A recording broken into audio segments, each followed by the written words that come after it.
ಬಲದೇವ ಮಹಾಮಂತ್ರಿಗಳು ಎಷ್ಟೊಂದು ಕುಟಿಲರಿರಬಹುದು ಎಂದು ನಾನು ಎನಿಸಿರಲಿಲ್ಲ. ಹೌದು ಭಟ್ಟರೆ, ಅವರ ಮಗಳ ಲಗ್ನದ ದಿನ ನಡೆದ ಸಮಾಚಾರ ತಮಗೆ ನೆನಪಿದೆ ಅಷ್ಟೇ. ತನ್ನ ಅಳಿಯ ಬಸವನ ಪರಿಚಯವನ್ನು ಮಹಾರಾಜರಿಗೆ ಅದೆಷ್ಟು ಗೌರವದಿಂದ ಮಾಡಿಕೊಟ್ಟರು.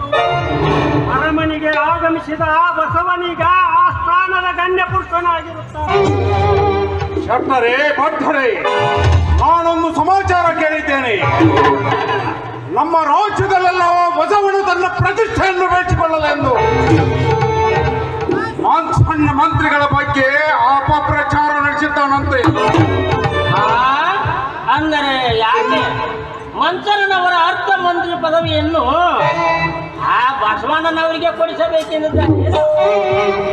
ನಾವೆಲ್ಲ ಜೀವಿಸುವಾಗ ಅದು ಅಸಾಧ್ಯವಾದ ಮಾತು.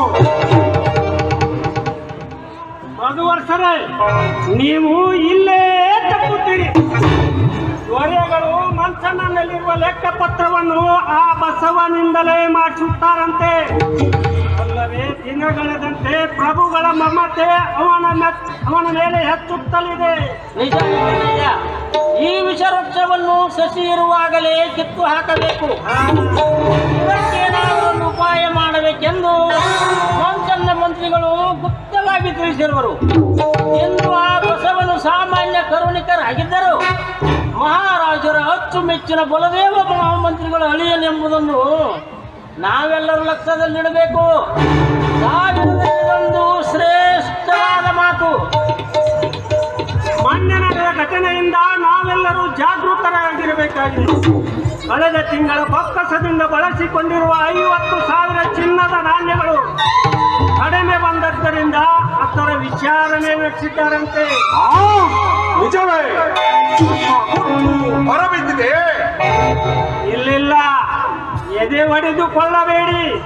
ಮಂಚನ್ನ ಮಂತ್ರಿಗಳು ರಾಜ್ಯ ಕಾರಣಗಳು ಹಲವಾರು ಕಾರ್ಯಕ್ಕೆ ಹಣ ವೆಚ್ಚವಾಯಿತು ಅಂತ ಹೇಳಿ ಅವರ ಬಾಯಿ ಮುಚ್ಚಿಸೇ ಬಿಟ್ಟರು.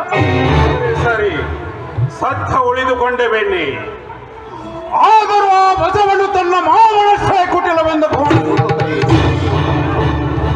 ಇತ್ತಿತ್ತಲಾಗಿ ರಾಜ್ಯದಲ್ಲೆಲ್ಲ ಧರ್ಮದ ಹೆಸರಿನಲ್ಲಿ ಸೋಗು ಹಾಕಿ ಅನುಭವ ಮಂಟಪದಲ್ಲಿ ಸಭೆ ಸೇರಿಸಿ ಉಪದೇಶ ಮಾಡುವ ಆಟ ಹೂಡಿದ್ದಾನೆ.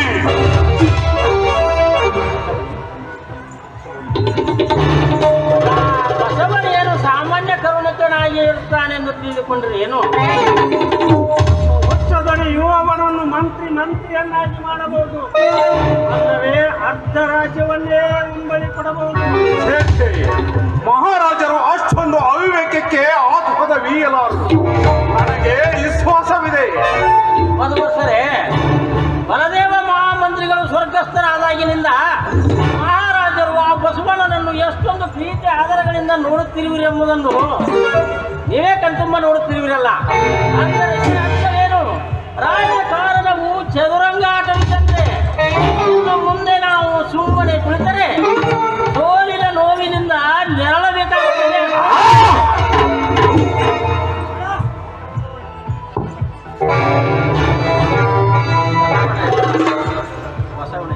ಆ ಬಸವನ ಎದುರಾಳಿಯಾಗಿ ಮಂಚನ್ನ ಮಂತ್ರಿಗಳಿರುವಾಗ ಸೋಲಿನ ಭಯಬೇಕೆ?